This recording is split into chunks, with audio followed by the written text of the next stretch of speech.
mas eu não podia perder a oportunidade de fazer algumas reflexões muito importantes acerca da anatomia. Então, eu quero conversar com vocês um pouquinho, antes de mostrar as principais estruturas do pescoço para vocês, mas sobre a importância da anatomia.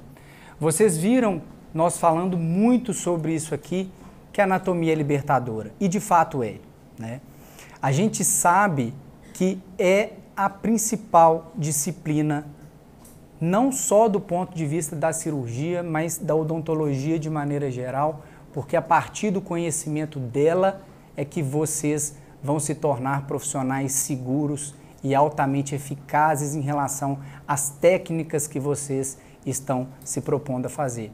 A gente vê que a grande maioria dos profissionais se sentem inseguros exatamente por uma falta de conhecimento na anatomia, né? E isso impacta certamente na carreira profissional. E aí, da mesma forma que a anatomia é libertadora, a ignorância também te leva à negligência.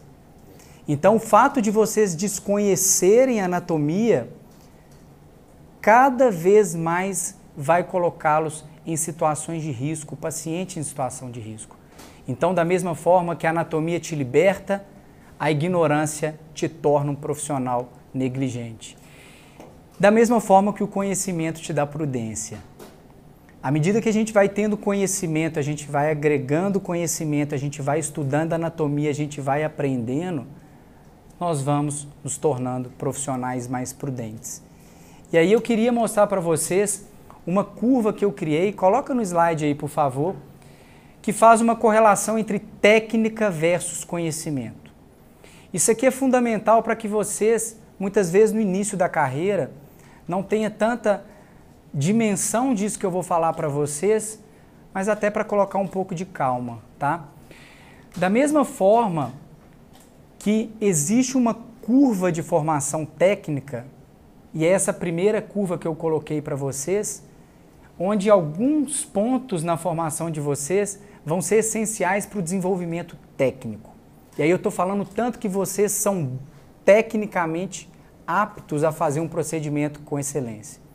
Da mesma forma que vocês podem reparar nesse gráfico, existe um ponto de saturação. O que é esse ponto de saturação? Se vocês dominam a técnica, daqui a um tempo ela não muda. Vocês vão saturar o tanto que vocês são tecnicamente muito bons ou tanto que vocês dominam aquela técnica. Então vamos pegar um exemplo de terceiro molar, tá?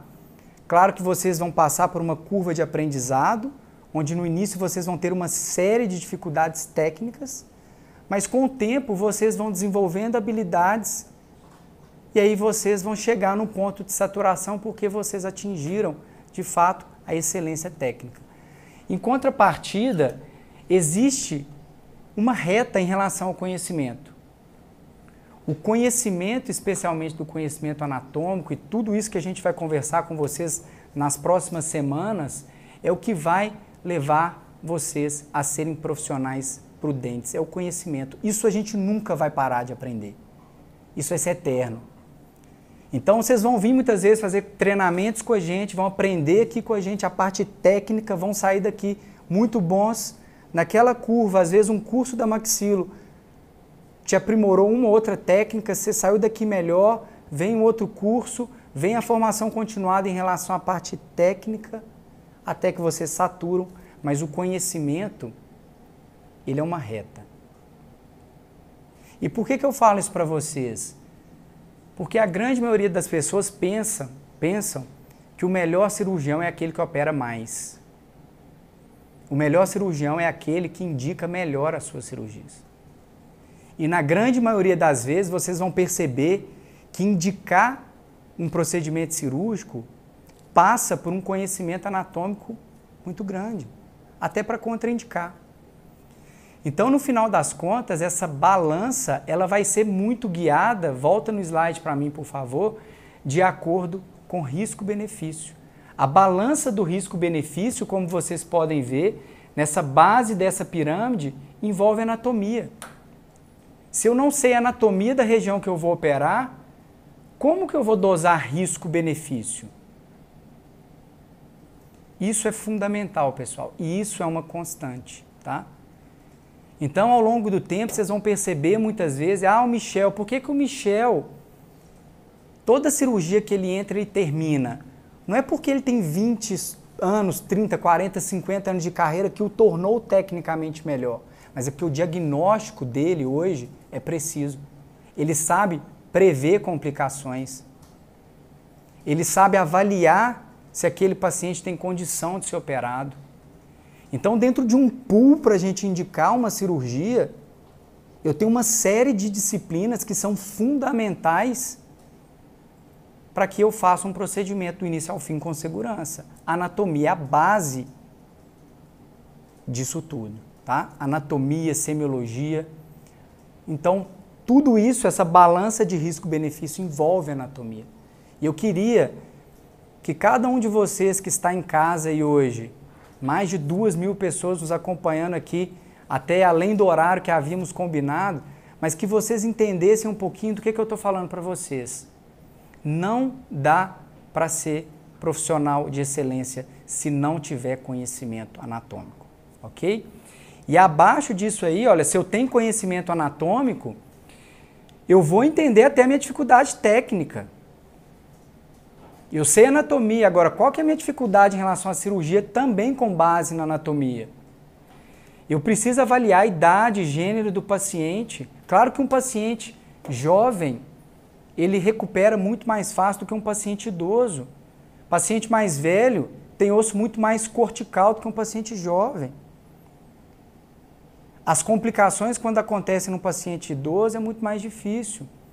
Então, reparem que esse funil em relação ao risco-benefício é o que vocês vão aprimorar cada vez mais na carreira de vocês e é o que eu quero que vocês saiam daqui ao longo desses 11 dias realmente transformados, não só do ponto de vista técnico, mas do ponto de vista de filosofia, para que vocês passem a avaliar o paciente de vocês como um todo. Não como um cara que está ali só para fazer uma extração. Eu preciso do conhecimento anatômico, eu preciso da semiologia, né?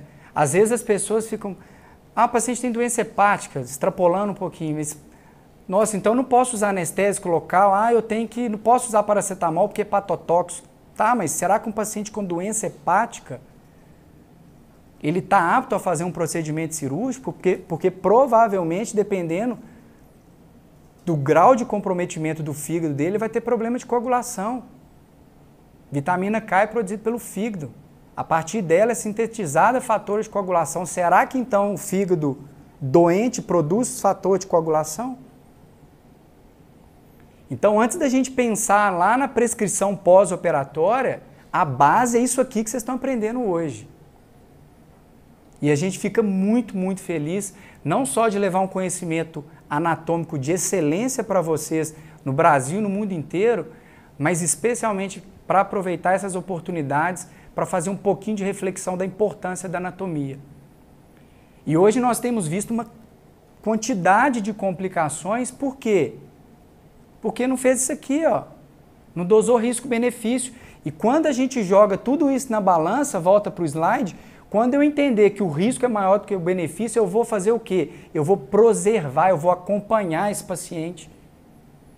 Por quê? Porque na minha balança aqui, ó, tem mais risco do que benefício. Agora, se eu não sei anatomia, como é que eu vou dosar risco?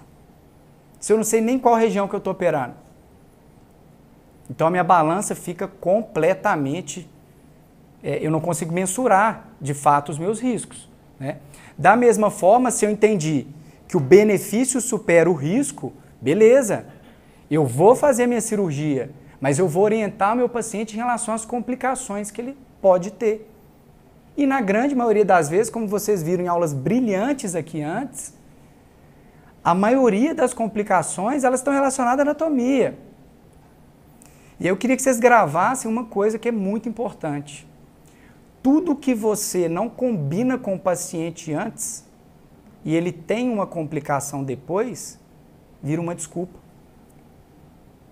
Pegando exemplo, terceiro molar, o paciente vai no seu consultório, você avisa, mostra, olha só, tem a relação do nervo alveolar inferior, está próximo, Pode ser que durante o momento de extração eu luxe um pouquinho aquele dente, encosta lá naquele nervo e você vai ter uma alteração que chama parestesia, que é diferente da paralisia porque eu estou falando de nervo sensitivo.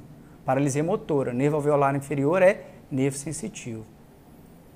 Mas se acontecer, fica tranquilo, normalmente volta. Às vezes o paciente vai ter a complicação e não vai nem te ligar, nossa, doutor Aécio me falou que eu poderia ter. Agora é diferente de você não dominar a anatomia, não conhecer a anatomia, não falar isso para o paciente, ele ter uma complicação e depois ele vira para você e fala assim, ah, mas se eu soubesse eu não teria feito. E é aí que está o problema. É aí que está o problema. Porque toda indicação cirúrgica, e eu estou de fato aproveitando o gancho da aula de anatomia para refletir isso com vocês, nós vamos colocar esse risco para o paciente e a decisão é uma decisão compartilhada. O paciente opta ou não por fazer aquele procedimento. Então nós como profissionais, nós temos a obrigação de explicar o nosso procedimento do início ao fim, considerando as intercorrências, para que ele decida junto com você fazer ou não, tá? Isso é o que a gente chama de decisão compartilhada, tá? E aí, eu queria fazer uma outra reflexão com vocês, que é sobre sucesso, mas eu não estou falando de sucesso de carreira, tá?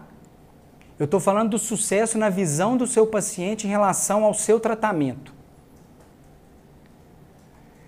O seu resultado tem que ser sempre maior ou igual à expectativa do paciente, para que ele tenha o entendimento que aquele tratamento dele teve sucesso. Todo mundo entendeu? Então, na visão do paciente, aquele tratamento cirúrgico só teve sucesso, ele só ficou feliz com aquele resultado ou com aquele procedimento. Feliz não só relacionado aos procedimentos estéticos, mas procedimentos funcionais, se aquela expectativa dele foi cumprida, se foi atingida. E a única forma de eu controlar a expectativa do meu paciente é dosando o risco. Essa é a única variável que eu consigo controlar, tá?